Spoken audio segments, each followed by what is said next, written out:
the end of last year, I decided to buy myself a Sentro machine.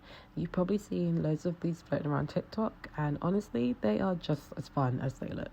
As my first project, I decided to jump straight in and make myself a jumper.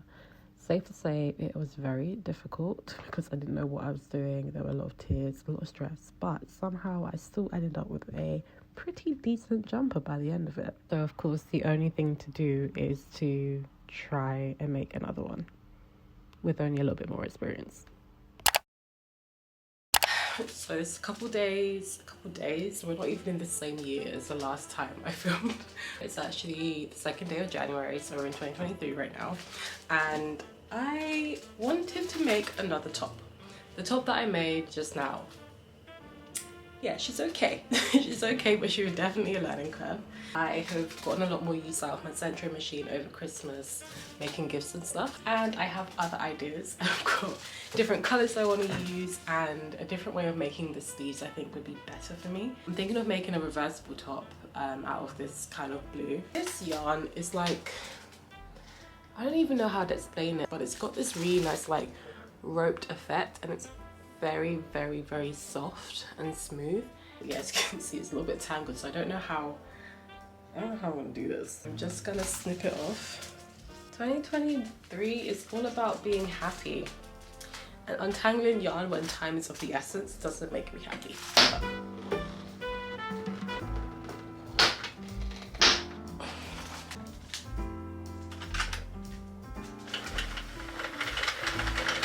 Okay, so for this you're going to need a Sentro machine, 2 to 3 skeins of yarn, scissors, a tape measure, a darning needle, stitch markers and sewing pins, which are completely optional. Starting this, everything I'm making is in the panel setting, even the sleeves. So you want to go ahead on your Sentro and switch to panel setting. Then you want to take your skein of yarn and start by hooking it under the first pin, which is the white pin. Cast on, crank your machine round slowly, alternating between going back and forth with your yarn underneath the hooks. Once you get to the last pin, guide your yarn through the tension hook, which is this little flap here at the bottom of your machine, and you want to go ahead and crank back the way you started with your machine. And yes, it's going to sound incredibly violent. However, that's normal. Just make sure you're taking your time, you're going as slow as possible, and that is your cast on round.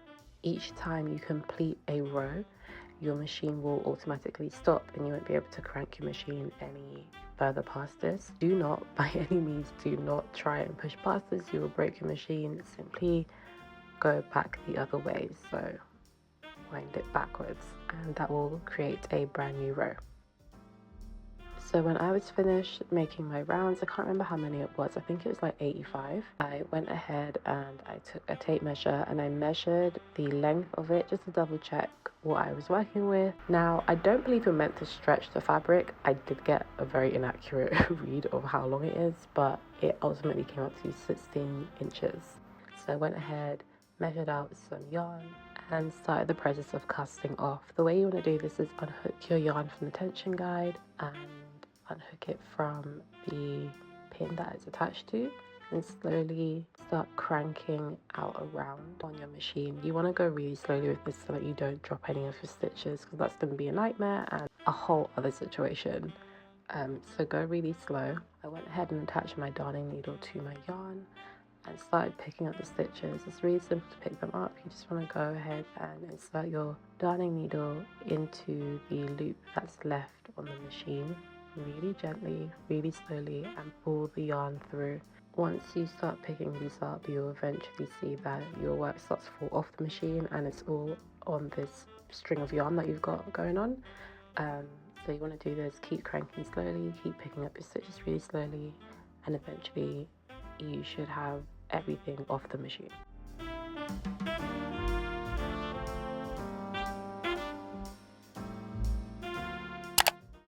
Currently have 2 panels in the sleeve, front or back panel, because it's reversible, so it doesn't really matter. And I created the sleeve in a panel setting this time. I'm a little bit worried that this may not fit. It looks so skinny to be a sleeve.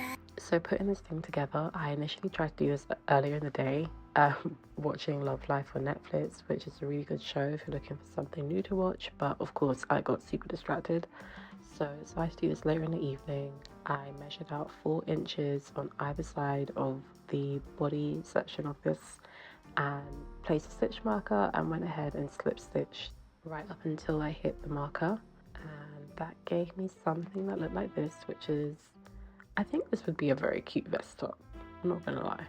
As for those sleeves that I made, they obviously were too small. We could see that from the last clip. So I didn't use it, I frogged it, and I started all over again.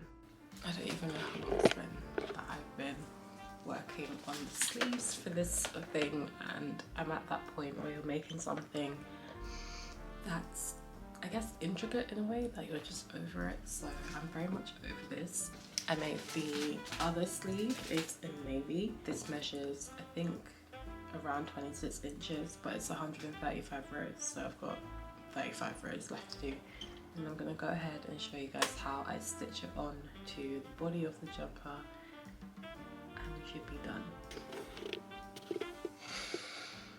I'm so tired. For the sleeves, I did exactly the same method as making the body panels. I cast on 35 and cranked out 135 rows until it measured 26 inches. To put this all together, I flipped the panels wrong side up, so the seams on the neckline that I sewed are facing upwards, and I lined my sleeve panels up with the edges of my body.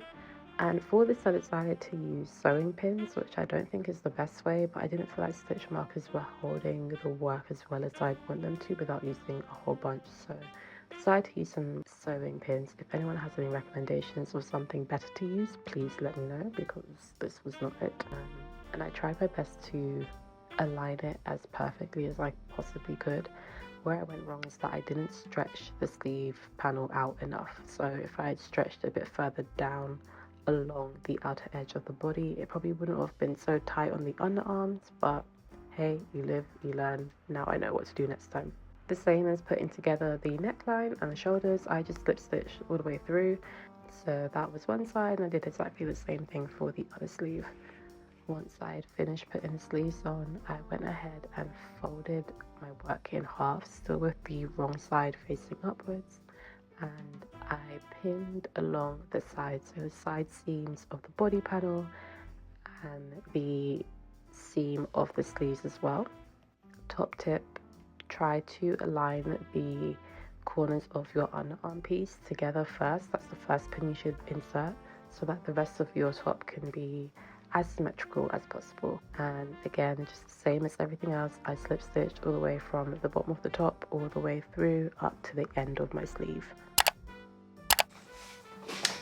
Ta-da! Here's the finished top. A couple of days later, hence why I look like a totally different person to the tired and stressed babe that I was just a moment ago. I wanted to come and show you this top. Am I happy with it? Debatable. In terms of the colours, I think they're perfect. I think they've worked out really well. The only issue is this yarn, which is really sad because I thought it would work out a little bit better than that. Because this yarn is pretty, I don't know how to explain it, it's very soft textured. When it was working up on the machine, it was quite slippy. It didn't really come out with the right tension as this one. Like, the tension doesn't really match. This one has quite a few holes in it. The sleeves, I didn't get to do them very well either. They're a little bit tight. I think I should have stretched the fabric a bit more and sewn it up like here, but that's fine. It's like, it's kind of loosened up now that I've worn it a little bit. But yeah, just because of that, the underarms has like gaps in it where I've joined it together. It's not the cutest look, but hey. I think in comparison to the other one that I did, the orange and pink one, I like the length of this one more, and I like how closer the sleeves are. I mean, they're not too far from like the panel, the tube setting sleeves I did on the other one, but I just prefer, I think, having a bit more jurisdiction over how small and tight my sleeves are when you do it in the panel setting. Probably could have gone a little bit longer on this bit, but you live and you learn. So that is it for this video. I really hope you guys were able to follow it easily and you guys enjoyed watching me try that out on my Sentro machine. It's such a nifty machine, and I think the opportunities and the possibilities on this thing are endless. The next thing I want to try out is making a bodysuit, which I haven't actually seen anyone on YouTube do that, but I want to try and make a bodysuit using the panel setting and like trying to crochet some straps and stuff. So we'll see how that goes. If you're looking for a super late Christmas present, I would recommend this. If you've got like a crafty babe or guy in your life, it's a lot of fun and things work up so quickly. So shout out to Sentro, they didn't send me this, but shout out to them for creating something that gives you the opportunity to try loom knitting in a smaller format. Don't forget, if you enjoyed this video, to hit the like button, and if you want to stick around to see more of me and what I do on this channel, hit the subscribe button.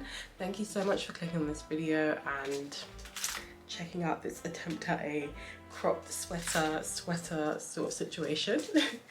And I will see you guys in my next video. Bye!